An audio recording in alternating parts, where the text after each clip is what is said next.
les deux intervenants présents restent, ne serait-ce que toute la soirée, y compris jusqu'à demain matin. Donc vous aurez aussi le loisir d'échanger avec eux, dans une langue ou dans une autre. Oui, bon. Bonjour, je suis Léon Billard, INERCOP. Juste une petite question de précision de contexte. Donc sur les Canaries, en France, quand c'est sur une île, il y a des limitations réglementaires qui disent pas plus de 30% de l'énergie sur le réseau, sinon c'est le bazar. Bon, c'est des contextes réglementaires, des blocages à lever. Est-ce qu'il y avait des blocages de ce type-là sur les Canaries? Si oui, comment on les avait levés? Voilà, est-ce qu'il y a des spécificités de cet acabit? No, en principio no hay reglamentación respecto a limitaciones. Non, en principe, il n'y a pas de concernant la limitation. En una red convencional, Dans un réseau conventionnel, siempre se ha hablado de unos límites máximos de penetración en torno al 30 y el 40%. on a parlé toujours des limites maximum de 30 à 40%. Limite de pénétration. Es como una leyenda. Ceci semble une légende. Nosotros hemos mantenido no solo el hierro, sino la isla de Fuerteventura, que es más grande que el hierro. Nous avons maintenu non seulement dans l'île de Hierro, qui est une petite île, mais Fuerteventura, qui est un petit peu plus grande. Con nivel, algunas veces 50 y 60% con tecnología eólica antigua. Et nous avons maintenu ceci avec 50 et 60% avec de l'énergie éolienne, mais ancienne. Con generadores asíncronos de los años 90. Avec des générateurs asynchrones des années 90. En Canarias se instalaron los primeros parques eólicos de Europa. En Canaries, on a installé les premiers parcs éoliens d'Europe. O sea, la respuesta sería, hay que estudiarlo en cada red. La réponse serait, il faut l'étudier pour chaque réseau.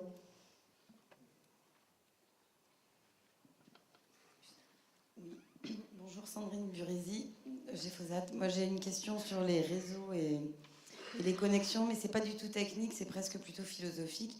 J'ai entendu Monsieur Weber dire on essaie de produire là où il faut, juste ce qu'il faut, ce dont on a besoin, et c'est du bon sens, ça semble être du bon sens. La question que ça me pose, c'est qu'est-ce qu'on peut faire de la solidarité territoriale? C'est-à-dire qu'il y a des territoires qui sont moins bien dotés que d'autres. Et si on raisonne à l'échelle de notre territoire, par exemple, nous, en Languedoc-Roussillon, c'est sûr qu'on a pas mal de soleil, on a pas mal de vent, du bois, etc. Mais ce n'est pas à cette échelle-là qu'il me semble uniquement pertinent de raisonner. Donc si on ne produit que ce dont on a besoin à l'échelle de son territoire, ça va quand même un peu à l'encontre d'une certaine idée de la solidarité entre les territoires. Also mir geht es darum, dass wir jetzt nicht nur noch das herstellen, was wir für uns verbrauchen, sondern alles, was jetzt neu kommt, sollte eigentlich nur noch das abdecken, was man persönlich verbraucht. Weil wir haben sehr viel erneuerbare Energien in Deutschland, wir exportieren sie schon. Also deshalb alles, was neu kommt, nur noch zum Eigenverbrauch. Donc bien évidemment, il ne m'importe pas uniquement égoïstement de ne produire que ce que moi je vais consommer. Ce qui m'importe, c'est qu'actuellement, c'est que tout ce qui est installation nouvelle, tout ce qui arrive nouvellement dans notre territoire, doit être vraiment conformé à la consommation en question. Parce que comme vous le savez, nous produisons énormément d'énergie à partir d'énergie renouvelable. Nous sommes déjà exportateurs d'énergie renouvelable, donc c'est pourquoi je me projette dans l'avenir et je pense à ce qui va être installé nouvellement. Alors désolé, on va interrompre cette session de questions en son plein. Merci beaucoup de votre témoignage d'une part et puis de la réponse aux questions. Donc, je vous invite à regagner vos places. Alors j'espère que vous aurez au moins compris une chose, que mon maintes fois répété l'un et l'autre, c'est qu'on n'est pas dans des changements à la marge, on est dans des changements de système en règle générale, à dimension à la fois technologique, mais aussi dans un cadre économique, dans un cadre de gouvernance, etc. Et si on ne comprend pas que c'est un changement de système qui advient, qui va advenir, alors on va rater tous les changements fondamentaux, je pense, qui sont liés à la question de la transition vers 100% renouvelable. J'appelle maintenant les 3 intervenants de la table ronde. Alors en français, ça va soulager un petit peu le besoin de concentration. Jean-Marc Bouvier, vice-président à l'énergie de la communauté de communes du Val-de-Drôme. Val-de-Drôme qui peut être un peu plus connu des gens d'ici sous l'appellation du projet de territoire Biovallée. Donc prenez place. Michel Ferry, qui est président du CIFEN. Je le laisserai décrire l'acronyme du CIFEN mieux que moi. Et puis Alain Nadaï, qui est chercheur CNRS au CIRED. Donc voilà, un point de vue différent, non pas politique, mais du monde de la recherche. Alors Alain, tout de suite une question. La petite présentation qu'on va faire au pupitre ou à la chaise? Au pupitre. Eh bien du coup, allons-y directement. Alors on est sur un mode table ronde de présentation, c'est-à-dire que chaque intervenant a une petite présentation liminaire, et puis après on passera aussi à un certain nombre de questions qu'on posera à ces 3 intervenants. Alain. D'accord, bien bonjour et merci Yannick et Leclerc pour l'invitation. Donc pour me présenter rapidement, je suis sociologue, je travaille dans un laboratoire qui s'appelle le CNRS, qui s'appelle le CIRED, sur lequel je travaille depuis 2005 sur les politiques des énergies renouvelables. Alors on a quelques projets, enfin on a un projet de recherche en cours sur les initiatives locales en secteur rural, auquel est associé Leclerc. Et je venais initialement pour vous présenter des éléments de ce projet, mais en travaillant sur les résultats du projet, je me suis rendu compte qu'il y avait une intervention qui était peut-être beaucoup plus intéressante, qui était de rendre compte d'un débat qui se tient encore, qui est ouvert au Royaume-Uni, sur sa question de la place du local et de la montée du local dans les politiques énergétiques. Alors ça correspond en partie du coup à des projets de recherche financés en partie par l'ADEME et l'ANR. Il y a 2 projets qui sont là. C'est conduit avec des collègues qui sont listés ici en colonne à gauche. Transparent suivant, s'il vous plaît. Donc je vais vous parler de la montée éventuelle d'un localisme, vous allez voir ce que signifie le terme, et de la montée des territoires dans la politique énergétique française et des questions que ça peut soulever. Donc à la fin des années 90 au Royaume-Uni, il y a eu tout un débat, c'était dans le cadre de la montée de la proposition politique de la 3e voie, notamment par un auteur qui s'appelait Giddens, entre marché et gouvernement, dans lequel le discours était que les communautés locales, qui étaient un creuset de cohésion sociale, pouvaient être les acteurs d'une société vibrante dans laquelle elles relayaient en partie l'État sur des missions d'intérêt public. Et donc elles devenaient vecteurs de développement économique et de cohésion sociale. Dans le même temps, on a vu dans les documents du DEFRA, les documents de politique énergétique, émerger le terme de communauté énergétique, Renewables Energy Communities.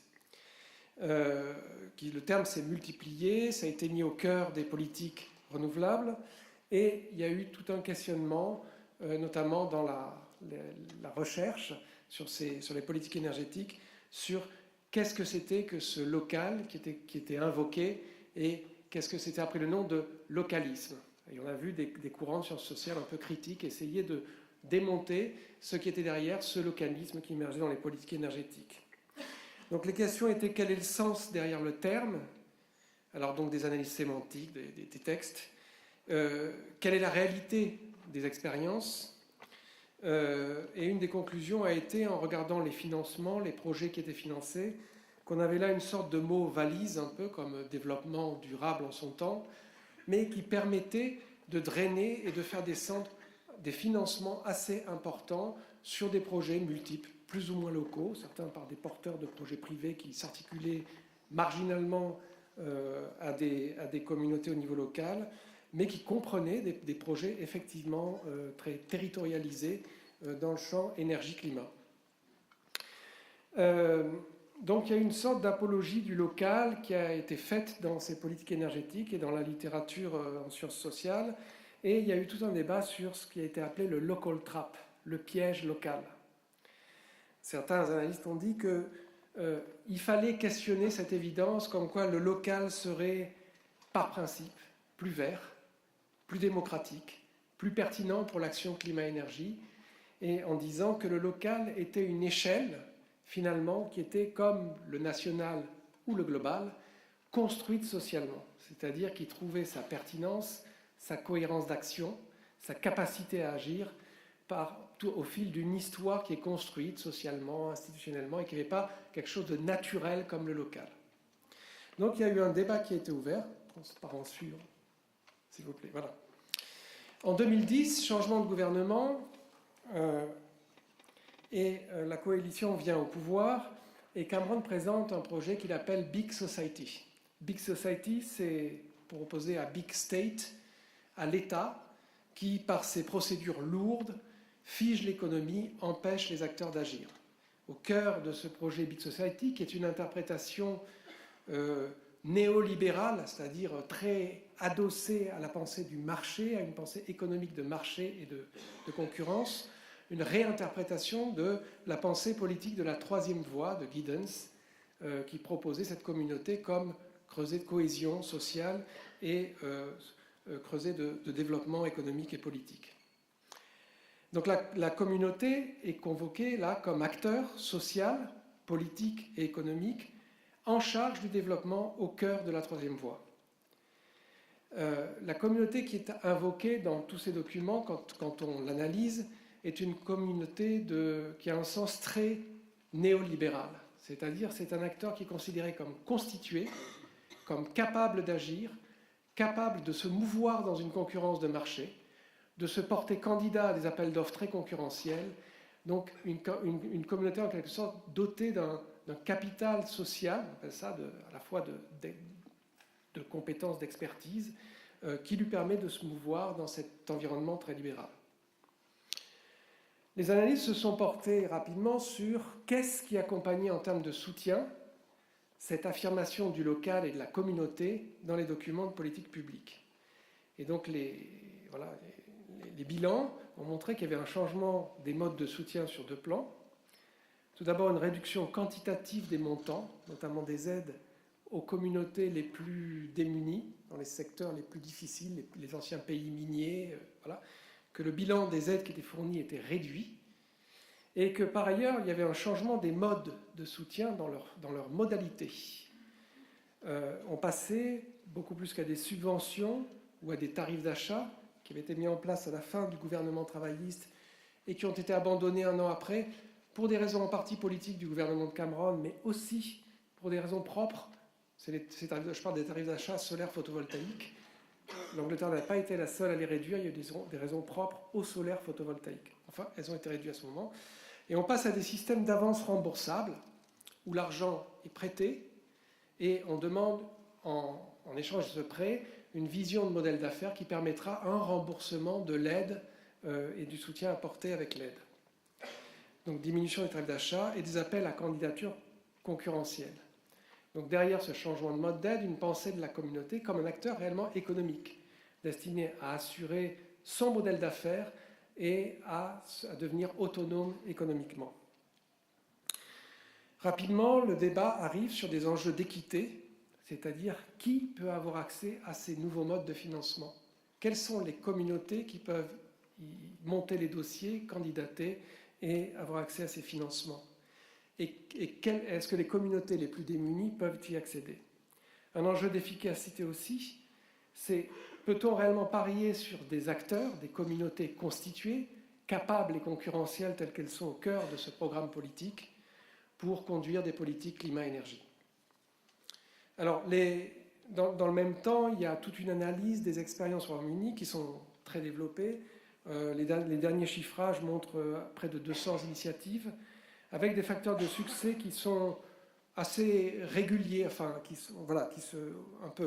on retrouve les mêmes dans toutes les analyses, qui sont un collectif de projets forts, avec des compétences au sein du collectif, une vision partagée, une implication et une cohésion. Un soutien local, national et régional à travers une mise en réseau qui permet des échanges d'expertise, des échanges d'infrastructures éventuellement, de bureaux, des mises à disposition, et des échanges sur les exemples de montage de projets. Et des politiques publiques qui amènent un soutien financier, notamment au travers de tarifs fixes, qui sont assez soutenus enfin, par les communautés, qui voient une certaine visibilité dans le temps. Voilà, et les facteurs d'échec sont des enjeux de projet techniques, de montage et des manques de soutien. Soit une indifférence, un manque de confiance au niveau local, mais aussi une instabilité des politiques publiques et des complications réglementaires. Donc on arrive au transparent suivant. La notion de communauté, à travers ce débat, est un peu passée au marbre. Et ça me semble intéressant aujourd'hui voilà, d'amener ces dimensions-là dans l'actualité française. Et voilà. Donc il y a un débat sur la notion de communauté, sur le contenu finalement qui lui est donné et sur le rôle qui lui est aujourd'hui assigné. Se dégage, j'en cite 3, mais on pourra en trouver d'autres, et voilà. Se dégagent 3 notions de communauté qui sont invoquées ou convoquées dans ces documents. Une notion de communauté néolibérale qui est un secteur individué, capable et compétent, concurrentiel, qui est assujetti dans ses programmes politiques à l'impératif de développement économique. C'est-à-dire ça devient la base préexistante et le point d'articulation de politiques de développement économique qui ont une vision essentiellement de marché. La deuxième notion de communauté qui émerge est une notion entrepreneuriale, qui correspond à ce mouvement en anglais on dit devolution, je pense que c'est délégation de mission d'intérêt public de l'État central vers le local, qui est une communauté impliquée dans le montage de partenariats entre l'État, le marché et la société civile, qui est une notion un peu intermédiaire et qui comporte des risques puisque toute la question dans ce rôle de médiation de la communauté entre le marché, l'État et la société civile, et dans ces montages partenariaux, quelle est la distribution des pouvoirs? Qui a la main? Qui peut porter la vision? Où vont les bénéfices et comment est répartie la valeur? Troisième notion de communauté qui est plus évidente dans les revendications des expériences elles-mêmes, qui est une notion activiste, où le développement communautaire et la communauté sont le creuset d'une résistance locale en réseau global au néolibéralisme. C'est une autre vision politique que le néolibéralisme et qui ne peut se travailler que dans le creuset de la communauté et des réseaux des communautés. Transparent suivant. J'en viens à la France, où on assiste aujourd'hui à une montée des territoires.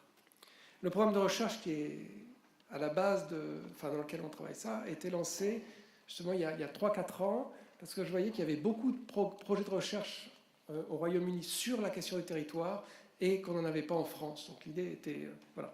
Donc aujourd'hui on assiste réellement à la montée des territoires quand on regarde les drafts de loi, avec une réalité cependant très différente. Le territoire au sens français n'est pas du tout la community au sens anglais.